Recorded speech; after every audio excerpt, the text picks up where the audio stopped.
Party जिंदाबाद।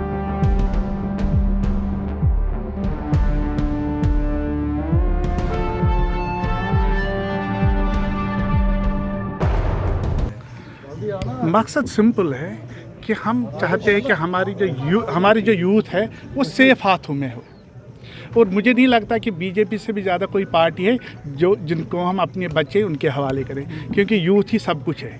क्योंकि जो हमने लाइफ गुजारी है वो हमने उस हालात में गुजारे हैं कि जब हम घर से निकलते थे तो मुश्किल होता था, क्योंकि जो मैंने भुगता है मुझे नहीं लगता है शायद किसी ने उतना भुगता होगा जो लास्ट 30 ईयर है।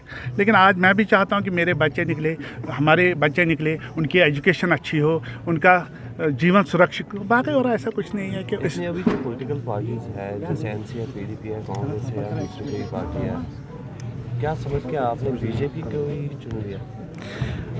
अगर आप देखा जाए तो लास्ट जो 50 ईयर से ये कहानियाँ चलती है, तो एनसी में भी ऐसा ही हुआ कि हमारे बच्चे मर गए, पीडीपी में भी ऐसा हुआ हमारे बच्चे मर गए। लेकिन 2019 के बाद तो कम से कम हमारे बच्चे तो सेफ तो है, सेफ हाथों में तो है। पीडीपी की कोalition थी उस टाइम भी बच्चे मर गए। हाँ, मैं कह रहा हूँ दोनों में सेम ही बात है, एक ही बात है, चाहे एनसी हो, चाहे पीडीपी हो, चाहे कांग्रेस हो, एक ही बात है। 2019 के बाद तो आपको मुझे नहीं लगता कि कहीं पर ऐसा इंसिडेंट हो गया जिसका हमें पछतावा हो। आज पुलवामा के, राजपुरा के, पामपोर के तीनों कॉन्स्टिट्यूएंसीज के लोगों ने आज भारतीय जनता पार्टी ज्वाइन की है।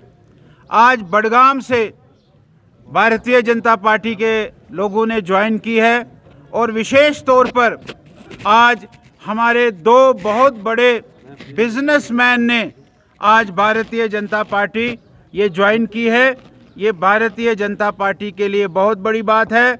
मैंने कहा कि हम इन सब को लेकर, हम सब मिलकर इस पार्टी को और बुलंदियों तक पहुंचाएंगे, पार्टी को और मजबूत करेंगे, ऐसी हमारी आशा है, ऐसा हमारा इरादा है, और हम सब मिलकर भारतीय जनता पार्टी को कश्मीर में एक ऊंचाइयों की ओर ले जाएंगे।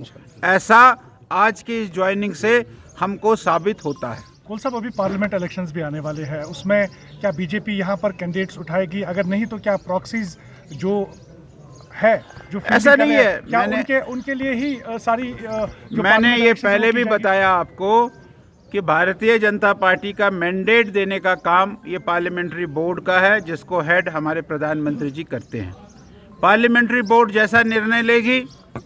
अभी हमारे चुनाव देरी से है, अभी केवल 200-250 ही अनाउंस हुए हैं कैंडिडेट्स। अभी बहुत सारे कैंडिडेट्स अनाउंस होने हैं, उसमें हमारे इन तीनों कॉन्स्टिट्यूएंसीज के भी कैंडिडेट अनाउंस हो जाएंगे।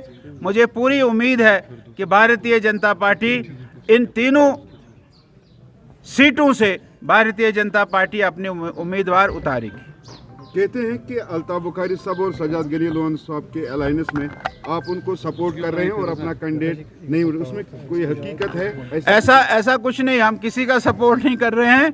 हम अपना कैंडिडेट उठाएंगे, और जो अलायंस होगा या होने वाला है, सारे देश में अनेक प्रकार के अलायंस हुए हैं, हम किसी को रोक नहीं सकते हैं। अलायंस करना पॉलिटिकल पार्टीज का एक अपनी सोच है, उन्होंने अलायंस किया है। भारतीय जनता पार्टी जो भी फैसला करेगी, जो हमारा पार्लियामेंट्री बोर्ड कहेगा, उसी फैसले पर भारतीय जनता पार्टी का प्रत्येक कार्यकर्ता कश्मीर में भी और जम्मू में भी काम करेगा।